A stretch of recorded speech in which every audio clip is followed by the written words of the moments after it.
Assalamualaikum warahmatullahi wabarakatuh. Perkenalkan, kami dari kelompok 2. Di sini kami akan menjelaskan tentang simulasi bagaimana mengimplementasikan rancangan pembelajaran pendidikan agama Islam. Dengan saya sendiri, Isni Awalia. Saya Muawana. Saya Carolina Arzeti. Saya Reverdian. Saya Muhammad Zaki. Nah, baik. Yang pertama kami akan menjelaskan tentang rancangan pembelajaran pendidikan agama Islam. Adapun materi yang kami ambil yaitu terkait tentang mata pelajaran pendidikan agama Islam. Topiknya yaitu tentang halal dan juga haram dalam kehidupan modern. Adapun tujuan dari pembelajaran tersebut yaitu ingin memahami ataupun mengidentifikasi apa saja makanan yang halal dan juga haram dalam syariat Islam. Nah, di sini kami menggunakan pendekatan scientific and CTL. Mengapa kami memilih scientific? Karena materi ini menuntut peserta didik untuk tidak hanya menghafal, tetapi mampu mengamati, menalar, dan mencoba mengomunikasikan kebenarannya. Nah, yang kedua yaitu CTL, karena topiknya adalah kehidupan modern. Pendekatan ini menghubungkan materi pembelajaran dengan situasi dan nyata. Siswa diajak memecahkan masalah yang sebenarnya mereka hadapi sehari-hari, bukan teori yang abstrak. Dan adapun model pembelajaran yang kami pilih yaitu menggunakan problem based learning. Nah, alasannya karena model ini sesuai dengan mata kuliah inovasi pendidikan karena tidak menggunakan metode ceramah biasa saja, melainkan berpusat pada siswa. Adapun metode pembelajaran kami, yang pertama yaitu diskusi kelompok untuk membahas studi kasus yang diberikan guru. Yang kedua yaitu sesi tanya jawab untuk mengklarifikasikan pemahaman siswa. Yang ketiga demonstrasi cara membaca label kemasan makanan dan cara cek logo halal online. Yang keempat yaitu ceramah terbimbing, hanya digunakan untuk menegaskan dalil dan kesimpulan hukum. Adapun yang kelima yaitu studi kasus, menganalisis fenomenanya seperti food vlogger, pinjol atau konten media sosial. Untuk medianya sendiri kami memilih dua media, yaitu yang pertama media cetak. Media cetak ini terbagi menjadi dua, yang dimana kami menggunakan media poster dan lembar LKPD. Lembar LKPD ini juga berisi tentang beberapa studi kasus yang diberikan kepada siswa agar mereka dapat mencari jawaban terkait permasalahan yang dihadapi. Oke, selanjutnya yaitu terkait tentang langkah-langkah pelaksanaannya. Mari kita tonton terkait tentang bagaimana kami dari kelompok 2 ini mengimplementasikan rancangan pembelajaran PAI dalam halal juga haram dalam kehidupan modern. Yuk kita tonton videonya. Ayo. Assalamualaikum warahmatullahi wabarakatuh. Waalaikumsalam warahmatullahi wabarakatuh. Selamat pagi anak-anak. Pagi, Bu. Apa kabarnya hari ini? Alhamdulillah. Baik. Alhamdulillah, semoga kita semua selalu diberi kemudahan, kesehatan dari Allah Subhanahu wa taala sehingga kita dapat menuntut ilmu pada hari ini. Baiklah, sebelum memulai pembelajaran kita pada pagi hari ini, alangkah baiknya kita membaca doa terlebih dahulu. Baca doa dimulai. Amin, amin, amin ya rabbal alamin. Oke. Baik, sebelum masuk ke materi, Ibu ingin bertanya, siapa di antara kalian yang sering membeli jajanan ataupun makanan yang ada di luar rumah? Saya. Oke. Ketika Carolina membeli makanan ataupun minuman tersebut, apakah Carolina yakin bahwa makanan tersebut sudah halal? Iya, Bu, saya yakin kalau sudah halal. Oke. Nah, mengapa pertanyaan ini sangat penting? Kalau kita ketahui anak-anakku sekalian bahwa dalam Islam kita itu diajarkan mengkonsumsi makanan yang halal dan juga yang baik. Dan juga kita diperintahkan untuk menjauhi makanan yang haram ataupun makanan yang buruk bagi kita sebagai umat muslim. Nah, oke, pada pertemuan kali ini kita akan mempelajari ataupun membahas terkait tentang halal dan juga haram dalam kehidupan modern. Nah, adapun tujuan pembelajaran kita pada hari ini adalah agar kalian itu mampu memahami pengertian halal dan juga haram, kemudian mengidentifikasi contoh-contohnya dalam kehidupan sehari-hari. Terus kalian itu mampu bersikap lebih hati-hati dalam memilih sesuatu, mana yang baik dan juga mana yang buruk. Nah, sekarang ibu akan membagikan poster halal dan juga haram. Di sini sudah ada beberapa gambar terkait mana yang halal dan juga mana yang haram. Nah, nanti silakan kalian amati masing-masing. Oh iya, kalian membentuk kelompok terlebih dahulu, membentuk 2 kelompok. Silakan. Bisa. Kita pakai video. Oke, kan kalian sudah membentuk kelompok nih. Nanti kalian amati gambar ini yang telah diberikan. Terus kalian amati. Kalian amati poster ini mana minuman.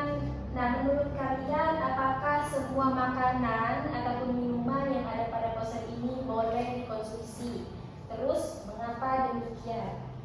Ibu kasih waktu 1 menit untuk kalian mengamati. Nanti ibu tanya apa yang telah kalian dapatkan.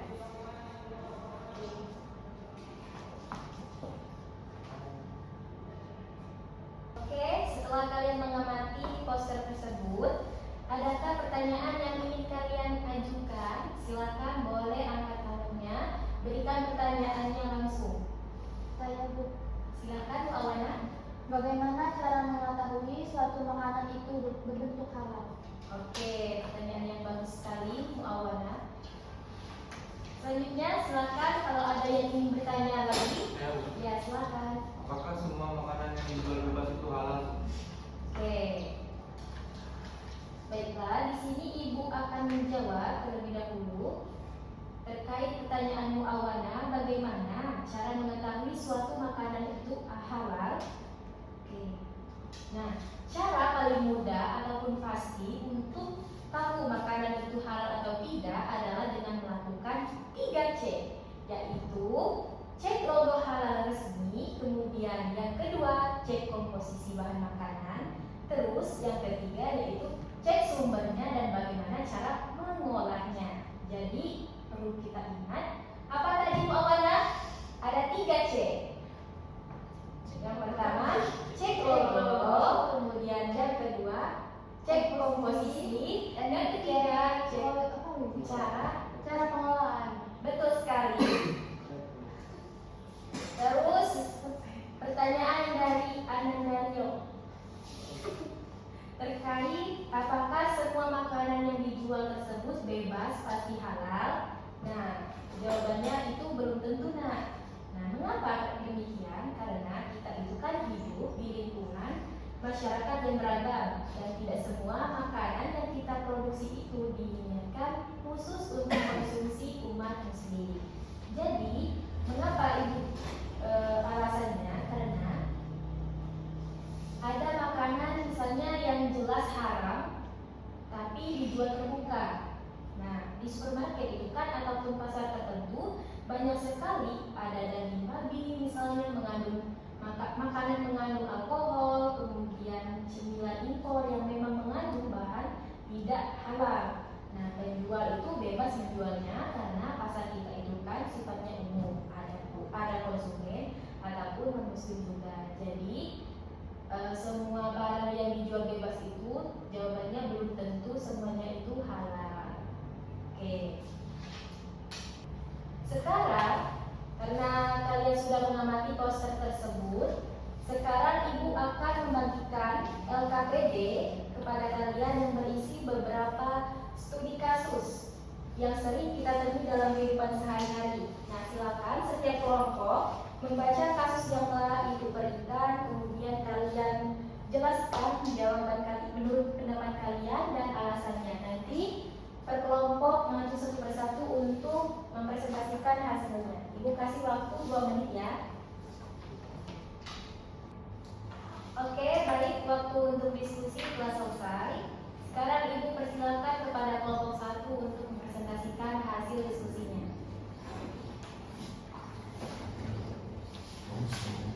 Baik, kami di sini mendapat studi kasus yaitu Dina membeli minuman kopi kemasan di minimarket. Setelah membaca komposisinya, ia menemukan keterangan bahwa minuman tersebut mengandung alkohol sebesar 0,5%. Menurut kalian, bagaimana sikap yang sebaiknya dilakukan oleh Dina? Nah, menurut kelompok kami, Dina sebaiknya tidak langsung mengkonsumsikan minuman tersebut, tetapi terlebih dahulu memastikan status kehalalnya dengan memeriksa label halal resmi atau mencari informasi dari pihak yang berwenang. Jika terbukti mengandung alkohol yang berasal dari bahan yang memabukkan atau tidak sesuai syariat, maka sebaiknya dihindari. Nah, alasannya akan dijelaskan oleh rekan saya. Baik, adapun alasannya yaitu dalam Islam, umat Islam diperintahkan untuk mengonsumsi makanan dan minuman yang halal dan baik. Halalan thayyiban. Alkohol pada umumnya termasuk zat yang harus dihindari karena dapat memabukkan, meskipun kadar alkohol pada minuman tersebut hanya 0,5%. Rina tetap perlu berhati-hati dan meneliti asal-usul serta tujuan penggunaan alkohol tersebut. Jika sikap yang tepat adalah bersikap teliti, tidak tergesa-gesa dan mengutamakan kehati-hatian atau ihtiyat agar terhindar dari hal yang subhat atau meragukan. Dengan demikian, Rina dapat menjaga kehalalan konsumsi sesuai dengan ajaran Islam. Oke, terima kasih kepada kelompok 1, silakan duduk dulu. Selanjutnya, Ibu persilakan kepada kelompok 2 menyampaikan hasil diskusinya. Studi yang kami dapat yaitu Andi membeli makanan melalui aplikasi online. Makanan tersebut terlihat menarik dan murah, tetapi tidak memiliki label halal serta tidak diketahui bahan-bahan yang digunakan. Menurut kalian apa yang sebaiknya dilakukan oleh Andi? Menurut jawaban dari kelompok kami, Andi harus membatalkan niatnya untuk membeli makanan tersebut karena tidak membelinya dan harus mencari alternatif makanan lain yang sudah jelas kehalalannya atau minimal memiliki komposisi bahan yang transparan dan jelas. Untuk alasannya akan dianjurkan oleh rekan saya. Baik, untuk alasannya yang pertama yaitu ada status syubhat atau samar atau meragukan. Nah, makanan yang tidak diketahui bahan-bahannya dan tidak memiliki sertifikasi halal di era modern ini masuk ke dalam kategori syubhat. Nah, dalam Islam, jika sesuatu belum jelas halal atau haramnya, kita diperintahkan untuk menghindarinya dalam menjaga kesucian diri dan agama. Baik, mungkin itu saja jawaban dari kelompok kami. Oke, terima kasih kepada kelompok 2, silakan duduk kembali. Terima kasih kepada kelompok 1 dan juga kelompok 2 terkait hasil diskusi yang telah kalian sampaikan. Nah, jadi dapat disimpulkan hasil diskusi yang telah kita lakukan itu dapat kita pahami bahwa halal itu adalah segala sesuatu yang diperbolehkan oleh Allah Subhanahu wa taala untuk dikonsumsi, digunakan maupun dilakukan. Sedangkan haram adalah segala sesuatu yang dilarang oleh Allah Subhanahu wa taala dan juga Rasulnya. Dalam kehidupan modern, kita harus lebih cermat ketika memilih makanan, minuman, hiburan maupun transaksi, karena tidak semua yang terlihat menarik ataupun populer pasti sesuai dengan syariat Islam. Oleh karena itu, kita perlu membiasakan diri untuk memeriksa kehalalan suatu produk, membaca komposisinya, dan memastikan bahwa apa yang kita konsumsi berasal dari Nah, baik anak-anak sekalian, sebelum kita akhiri pembelajaran hari ini, silakan kepada teman-teman satu persatu untuk menyampaikan hasil kesimpulan dari materi yang telah kita pelajari hari ini. Ada empatnya. Boleh mulai dari Rio untuk membacakan. Oke, baik, saya akan menyampaikan kesimpulan pembelajaran pada hari ini. Yang pertama, halal adalah suatu yang diperbolehkan oleh syariat Islam. Oke, terima kasih Rio. Selanjutnya, Carolina. Yang kedua yaitu haram adalah sesuatu yang dilarang oleh syariat Islam. Silakan Mu'awana. Yang ketiga yaitu seorang muslim harus berhati-hati dalam memilih makanan, minuman maupun aktivitas agar sesuai dengan ketentuan agama. Selanjutnya, Zaki.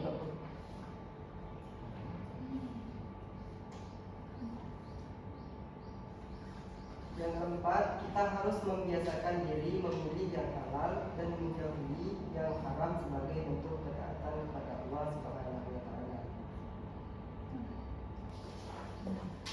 Oke, selanjutnya Ibu akan bertanya setelah refleksi kita tadi. Nah, setelah mempelajari materi hari ini, apa yang akan teman-teman semua lakukan ketika membeli makanan ataupun minuman yang ada di luar? Saya Bu. Ya, silakan. Jadi, langkah pertama setelah membeli, periksa ulang kehalalannya. Pastikan ada logo haram resmi atau disebut LPPOM MUI. Setelahnya baca komposisi dan pastikan tidak ada bahan yang meragukan seperti lemak babi, alkohol, gelatin tidak jelas. Jika ragu atau syubhat, sebaiknya hindari atau cari alternatif yang jelas sesuai sabda Nabi. Tinggalkanlah yang meragukanmu menuju yang tidak meragukanmu. Oke, terima kasih. Alhamdulillah, semoga pembelajaran hari ini yang kita dapat menambah pengetahuan, pemahaman, dan membuat kita itu lebih berhati-hati dan juga dalam menjalani kehidupan sehari-hari. Mari kita tutup pembelajaran pada pagi hari ini dengan mengucapkan hamdalah secara bersama. Alhamdulillahirabbil alamin. Wassalamualaikum warahmatullahi wabarakatuh. Waalaikumsalam warahmatullahi wabarakatuh.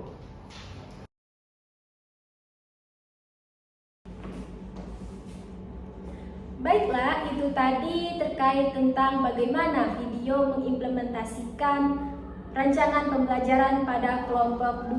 Kami dari kelompok 2 pamit undur diri. Wassalamualaikum